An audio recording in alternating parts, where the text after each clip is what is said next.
आज पराठा बनवते शेवग्याच्या पानाचा। हे बघा, शेवग्याची कोवळी कोवळी पानं काढली। आता ही सगळी धुवून घेते आणि साफ करून घेते।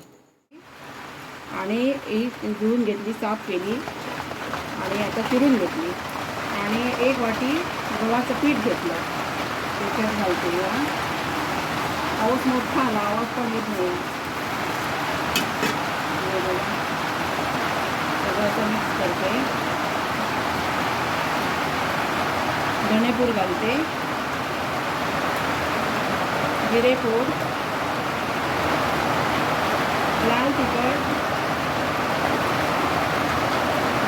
घातलं, चवीपुरते मीठ घालते आणि चांगलं असं मिक्स करते। आणि शेवग्याच्या पानाची भाजी चांगली असते पोटाला पण, आणि ते आयुर्वेदिक आहे। आता याचे गोळे करते। हे बघा, चांगलं मळून घेतलं पीठ।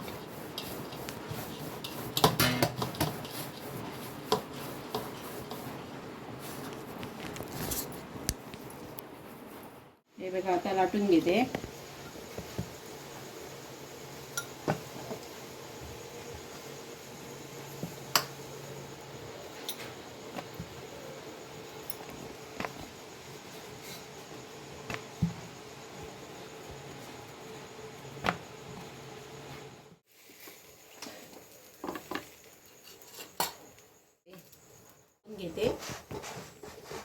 आता ह्याच्यावर तूप घालते।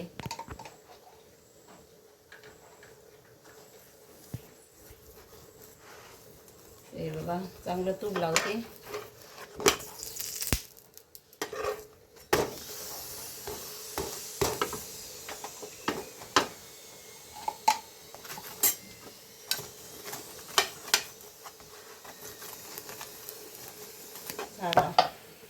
गरम पराठा तयार। मग ह्याच्यावर चटणी बरं खावा, नाही तर लोण्याबरोबर, कशाय बरं खावा। मस्त हा बघा, खुसखुशीत झाला। हा बघा, खुसखुशीत असा झाला पराठा।